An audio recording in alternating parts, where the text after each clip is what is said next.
Well, it's several hours later, and this is what I'm dealing with.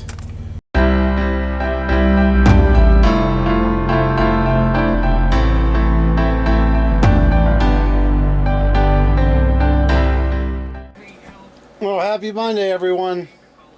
It was 70 something here Friday, 74 I think, and today is probably about 40 degrees, and it's going down. I think this is supposed to be our first frost tonight, and I'm nowhere near ready to go. I can't get that receiver off. No, it's not a receiver, it's the hitch, I guess, because I think the receiver will receive the hitch. I need to get some heat on there. There's just so much stuff there that can burn. I don't want to burn anything. Oh yeah, I found another key machine. You know, I've been looking at this one that's almost $6 grand, which is like the Cadillac. It has engraving and all that stuff I don't really need. I want, but I don't need. For half the price, I found one.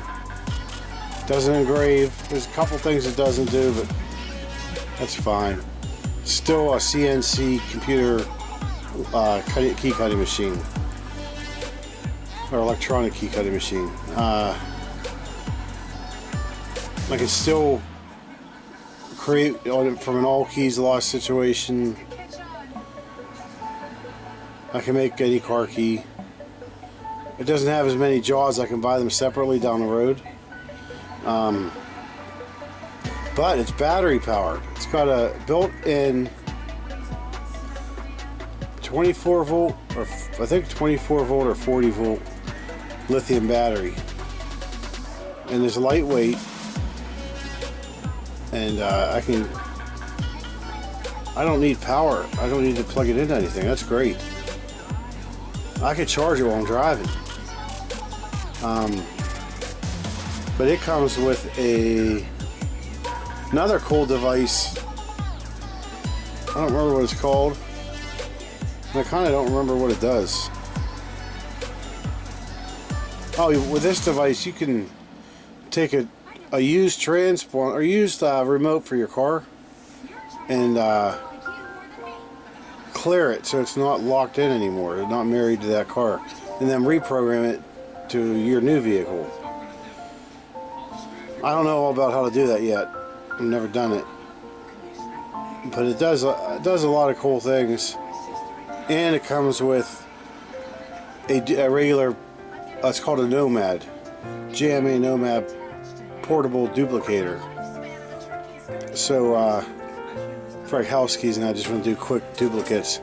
The computer one's more for like car keys.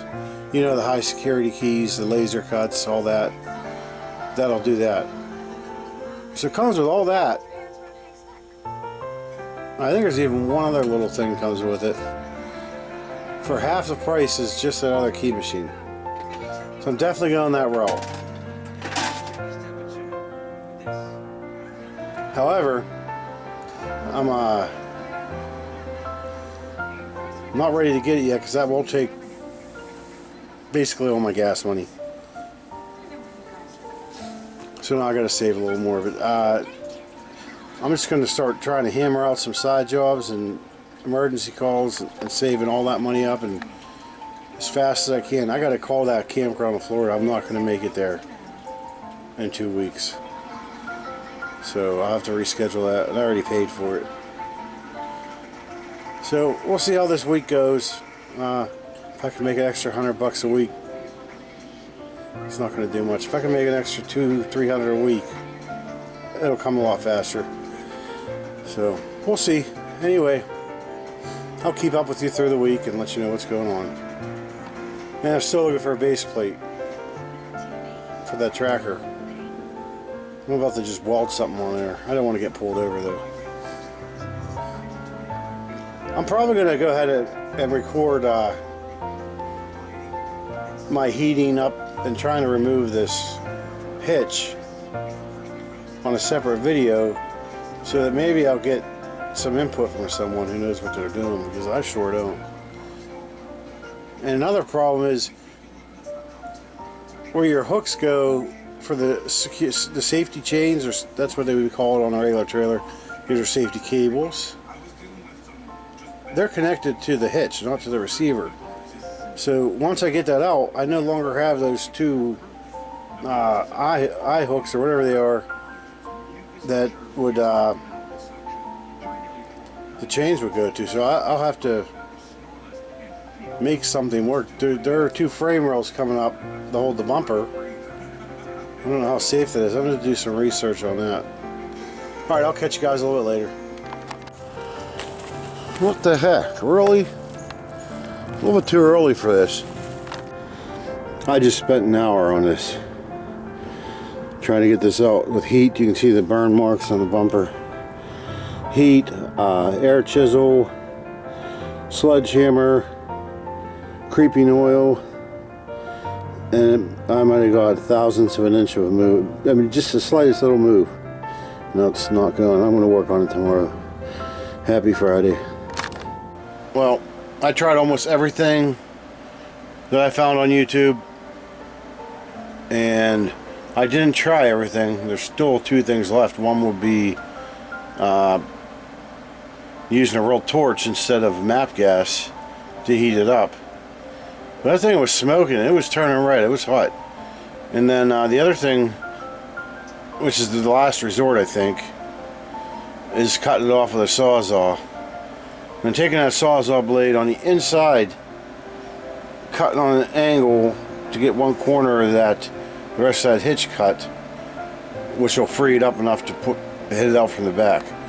I don't really want to do that. I think I want to go ahead and keep trying to heat and pounding and all that stuff. So tomorrow, Saturday, I'm plan on doing a lot with that. Finishing washing this, because it's actually going to be like in the 60s.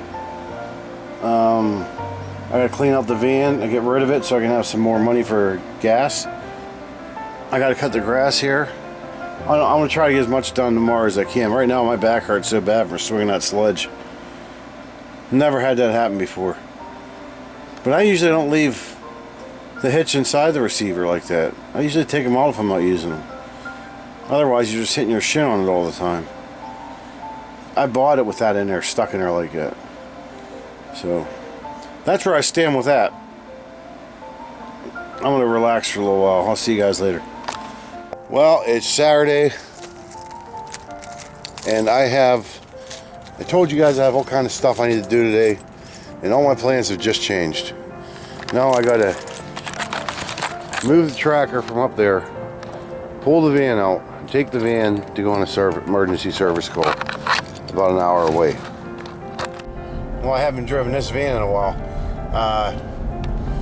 So 2022 Dodge Durango. The guy lost his keys somewhere, wherever his last stop was. He's traveling through, but he must have been close enough to the keys to start the vehicle. And now he can't find his key. So this is a big jaw. This is not 2019 and up Chryslers. It can be a real pain because there's a star connector, extra connector. You got to find it. So I'll end up listening to a video on the way up, and I don't think I'm getting anything done at home today because now I just got another call the opposite direction. It's only about 15 minutes from my house, but it's the opposite direction. So there's my day so far. This is what I don't want to have happen to me.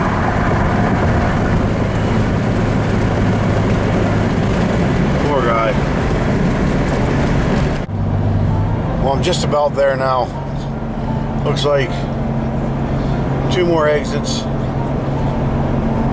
I did get some really good news today.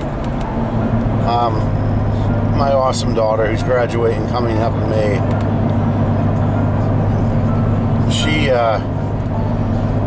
She got a full scholarship for college. She's going to school for animated graphic design, I think it's called.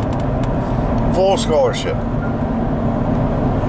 She's smart. She's a good kid. I'm proud of her, and it's gonna give her a good future. So I should be the next exit.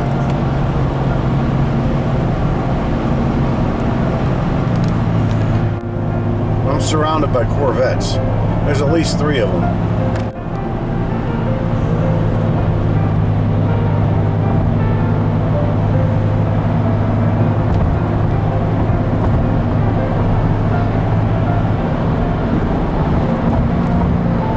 Yep, 3.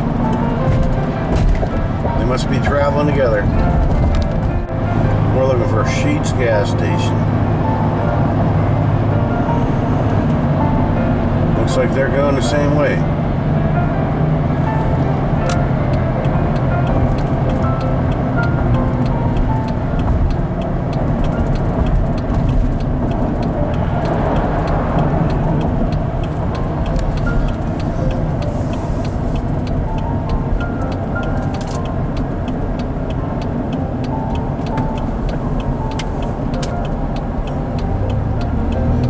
Alright, the sign says Sheetz to the right. 1 mile.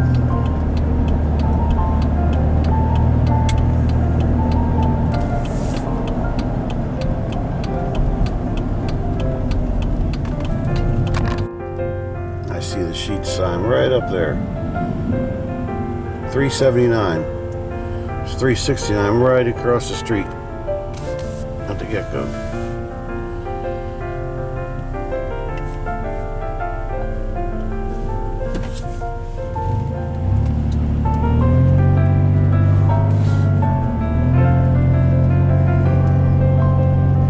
I think I see the patient.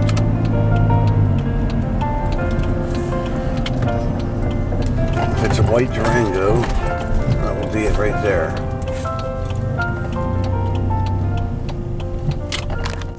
Well, it's several hours later, and this is what I'm dealing with. 2 of these guys helped me.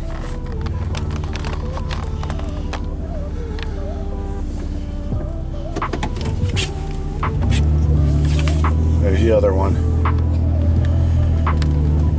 Well, this guy with his Durango, it was actually 2023. He didn't even know the year. Because of that, the key I brought with me, key fob, it's proximity. It wasn't the right one for that vehicle, so it wouldn't program. I couldn't figure out what was going wrong. I was trying to program it, and just kept failing and failing. So I did a Durango 2 weeks ago. It was a 2020, and they sent me a bad fob. So I figured maybe there's just a bad batch of fobs. I called I'm far away from where I need to be. It's 4:30 now. I mean, I left for here at 1 o'clock.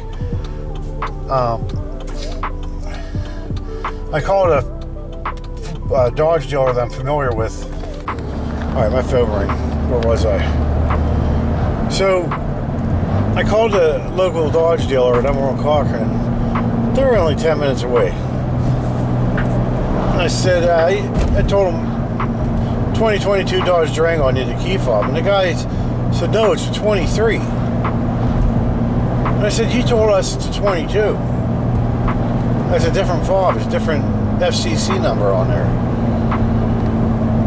So the Dodge dealer put me on hold. Now this is at like 245, 250, around there.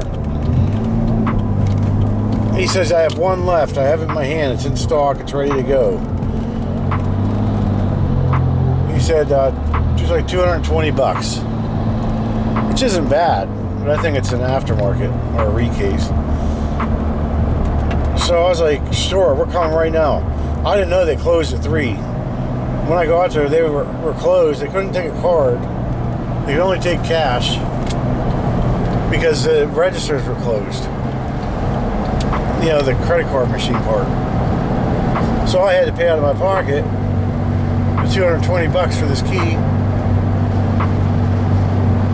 and then I got to pay for the programming of the key. I get back, programmed it. It worked first shot. It was great. It was like sweet. So then I'm putting all my tools in the van. He pulls up next to me, hands me money, and takes off and honks his horn. I counted the money. There was only $100 there. This $450 is what we told him. He gave me $100. I put $52 in gas in to do this. Spent $220 out of my pocket. Paid $75 to run the computer. And that guy takes off. The guy with a brand new Durango takes off. And I had to call 911. They took a report. I'm honestly just a terrible witness. I'm not very good. I'm not observant. I'm surprised I knew the thing was white. Oh, he said, "What did the guy look like?" I said, "A black guy, about my height, kind of bulky. What's his hair look like?" "I don't know." "What's he wearing?" "I don't know. I don't pay attention to that stuff." So I got ripped off. And now it's 4:30. So I spent most of my day out there, and I got another job to go to yet. What a crappy day. But anyway, I'm going to go to get to the next job. This is just one of those days. First I get ripped off. No, I'm not putting my seatbelt on. I will in a minute. I get all the way out to this other house this house to rekey it. 6 locks. And pulled all my stuff out and realized I'm in the wrong vehicle. My pinning kit's at home in the other vehicle. So that's where I'm going now. It's 5 after 5. I'm not getting anything done at home today. I don't know what I said earlier, if I said $100 or $80, but I just counted and it was $80 you gave me. I was thinking it was 100, so that makes things so much better. Yeah, right. Well, today was a lesson learned. I'm going to be, it's 9 o'clock, so my day's gone. I'm going to hopefully get some stuff done tomorrow. I'm going to upload this tonight. Tonight is your night. Well, tomorrow morning, 2 o'clock technically. Turn your clocks back. So don't forget to check your smoke detectors, carbon monoxide detectors, check the batteries. Just change them. It only costs a little bit. You know, it doesn't cost much.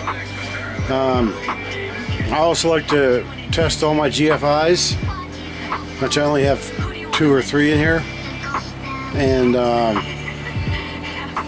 since you're changing the clocks anyway, it doesn't hurt to go to your circuit breaker box and turn each breaker off and on, just to exercise them. It could prevent a fire in the future. That's my advice. Y'all have a great night, great weekend. I'm gonna get to work. Peace.